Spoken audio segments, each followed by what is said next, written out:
అసలు ఎందుకు మా పరిస్థితి ఇలా దిగజారిపోయింది, ఎందుకు మా జీవితం ఇలా అయిపోయిందని చెప్పని ఏడుస్తూ నేను చేసుకునేటువంటి ఆ నిర్ణయం ఘోరంగా ఉంది. ఆ రాత్రి పూర్తిగా డిక్లేర్ చేసుకున్నాను చావాలని. నాకు తెలీదు ఆ రాత్రే నా మంచి సమరయుడు నన్ను దర్శించడానికి వస్తున్నాడని. హల్లెలూయా. నా బంగారు తండ్రి నా కోసం ఆ రాత్రి వస్తున్నాడన్న సంగతి నాకు తెలియదు. నా ఇంట్లోకి అడుగు పెడుతున్నాడన్న సంగతి. ఎస్. అమ్మైన మరచేను కొన్ని వేళలా, మరువక నువ్వు కాచేవు అన్ని వేళలా.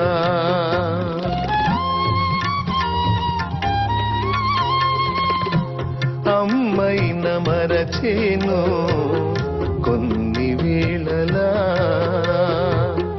మరువక నువ్వు కాచేవు అన్ని వేళలా.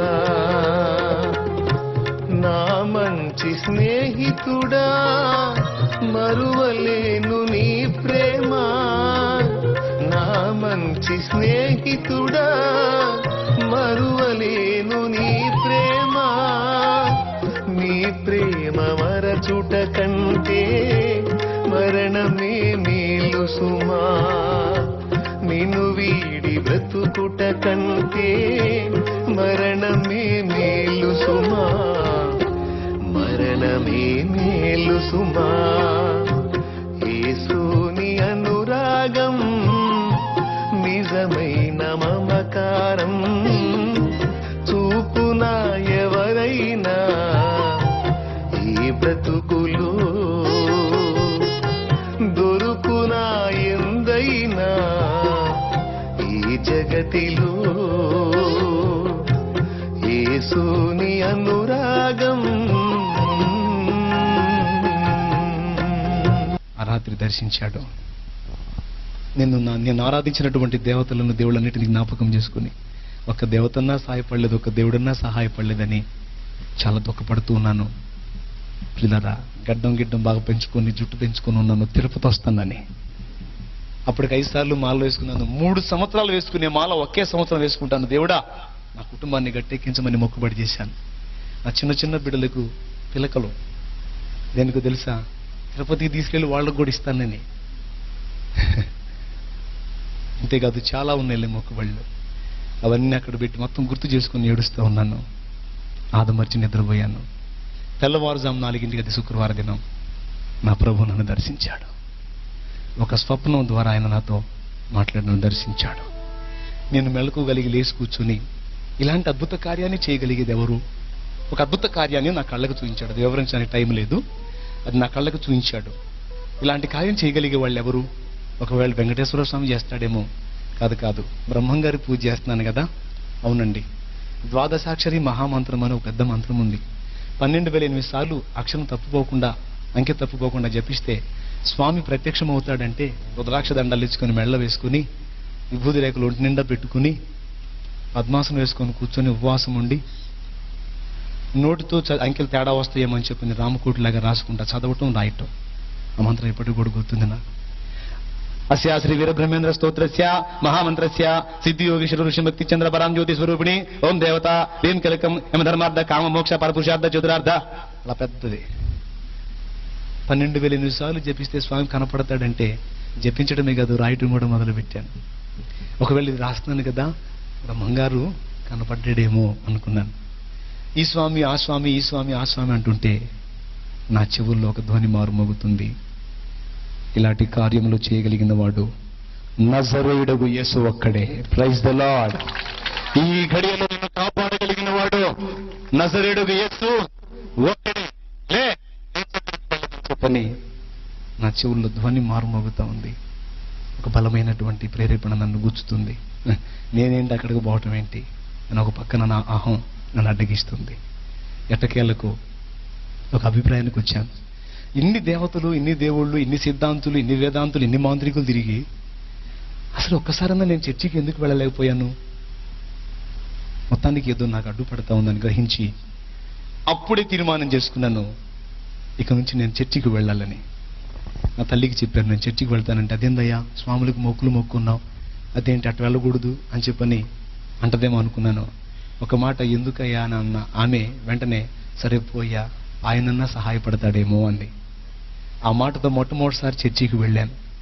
చర్చికి వెళ్ళేటప్పుడు ఆ స్త్రీలను అడిగానమ్మా, మంత్రాలంటే చదవటం వచ్చు, ప్రార్థన అంటే రాదమ్మా, ఎట్ట చేయాలో అని అడిగితే, ప్రార్థన అంటే మంత్రాలు కాదు బాబు, ప్రార్థన అంటే నీ గుండెలోని వేదన ప్రభువుకి విన్నవించుకో, నీ బాధను బట్టి కన్నీళ్లతో చెప్పు.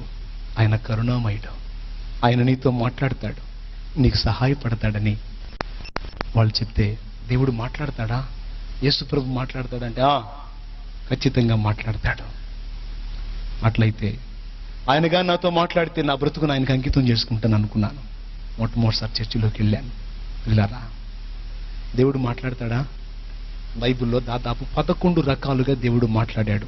ఇప్పుడు సమయం లేదు, ప్రభుత్వం అయితే తర్వాత చెప్తాను.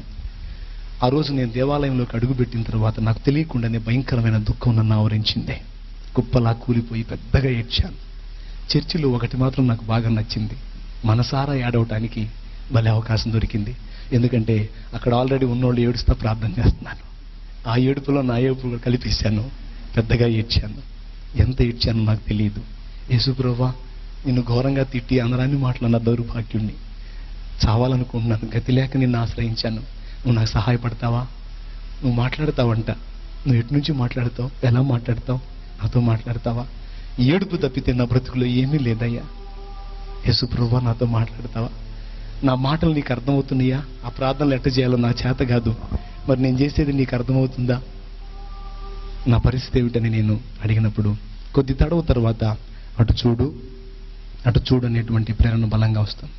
ఆ గోడ తట్టు తిరిగినప్పుడు నేను ఏ ప్రశ్న అయితే ఆయన అడిగానో దానికి జవాబుగా ఆ గోడ మీద దేవుడు నాకు కనపరిచాడండి. చర్చిలో ఇటుపక్క ఉన్నటువంటి ఆ 2 వచనాలతో పాటు 3వ వచనం కూడా నాకు చూపించాడు. 2 రాజుల గ్రంథము 20వ అధ్యాయం 5వ వచనం, నీవు కన్నీళ్లు విడుచుట నేను చూచి తిని, నీ ప్రార్థన నేను అంగీకరించి ఉన్నాను, నేను నిన్ను బాగు చేసేదను. ఈ మాట ఆయన మాట్లాడాడు. ఆ మాటలు నా కంటపట్టడంతో నా శరీరం పులకించిపోయింది. మరొకసారి ఇచ్చాను. ఫస్ట్ టైం బైబిల్ పట్టుకొని ఓపెన్ చేశాను, ఈ మాట ఎక్కడుందో చూద్దామని. అప్పటి నుంచి ఇక బైబిల్ చదవటం మొదలు పెట్టాను. అప్పుడు మాట్లాడిన తర్వాత బైబిల్ చదవటం మొదలు పెట్టాను. ఒక్కొక్క వచనం నా చెంప పగలగొట్టినట్టు అనిపించింది. వ్యభిచారం చేస్తే కాదురా, ఆ చూపు చూసి నా పాపమే. 2 రూపాయలు ఇచ్చి డబ్బా కొట్టడం కాదు, 2 లక్షలు ఇచ్చి నా కుడి చేతితో ఇచ్చేది ఎడమ చేతికి. భక్తి చేసేది జనం చూడాలనే వేషధారణ కాదురా. నువ్వు చేసే భక్తి నాకు మాత్రమే తెలిసే విధంగా జాగ్రత్త పడాలి. మనుషులు చూడాలని చేయకూడదు, నేను చూడాలని చేయాలి. ఏ పనైనా ఒక్కొక్క మాట నన్ను తాకటం మొదలుపెట్టింది. నేను యేసు ప్రభు దగ్గరికి వెళ్ళి మొట్టమొదటి అడిగాను, ప్రభువా,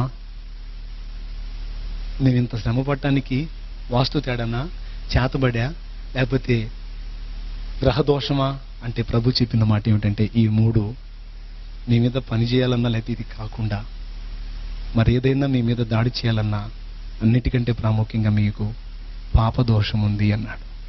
మీకే కాదు, సర్వమానవాళికి పాపం ఉంది. ఆ పాపం వల్లనే ఇహ సంబంధమైన శ్రమ, నరకం, ఆ రెండింటినీ తప్పించడానికే నేను వచ్చాను. రా, నా రక్తములో నీ ప్రతి పాపాన్ని కడుక్కో, నీకు నూతన జన్మ అనుభవంలోనికి రా, నీ జీవితాన్ని నేను బాగు చేస్తానని నా ప్రభు నాతో మాట్లాడాడు. 14 కూటానికి వెళ్ళలేదు, 14 ప్రసంగాలు నేను వినలేదు. 4 ఆదివారాలు చర్చికి వెళ్ళాను. 5వ వారం ఇట్లా సభ పెట్టారు. ఆ సభలో పిలుపునిచ్చారు, ఎవరైనా మీ పాపాలు కడుక్కోవటానికి, మారు మనసు పొంది బాప్తీసం పొందడానికి ఎవరైనా సిద్ధంగా ఉన్నారా అంటే, బాబు నేను పొందుతానయ్యాన్ని